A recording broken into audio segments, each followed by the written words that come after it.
கொடுத்துட்டு இருக்காங்க. பாமக சார்பில் நம்ம யார் கொடுக்க போறோம்? எப்படி? ஏதோ பைத்தியக்காரங்க செய்கிறதெல்லாம் என்கிட்ட வந்து கேள்வி கேட்குறீங்களே, இது சரியா, தகுமா, முறையா உங்களை கேட்குறேன்.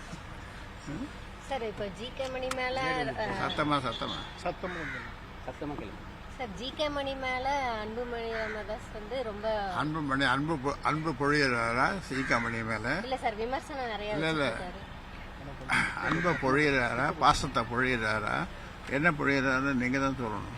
விமர்சனங்கள் வச்சுட்டே வராரு. அது பைத்தியக்காரன் எதை வேணாலும் சொல்லுவான். இதெல்லாம் போய் இதுக்கு ஒரு கேள்வியெல்லாம் கேட்டுட்டு இருக்கீங்களம்மா. ஏம்மா நீங்கள் வந்து நல்ல தொலைக்காட்சி நடத்துகிறீங்க, மக்களுக்கான தொலைக்காட்சி, நல்ல செய்திகளை கொடுக்குறீங்க. ஆக இந்த நேரத்தில் இது ஒரு கரும்புள்ளி மாதிரி ஏன் இந்த மாதிரி கேள்விகளை கேட்குறீங்க? இது தகுமா, முறையா, நீதியா, நேர்மையா? சார் 2026 தேர்தல் வேலைகள் போதுமா? பிளே ஸ்டோர் மற்றும் ஆப் ஸ்டோரில் இருந்து பாலிமர் செயலியை QR கோடு மூலம் பதிவிறக்கம் செய்யுங்கள். செய்திகளை உடனுக்குடன் பெறுங்கள்.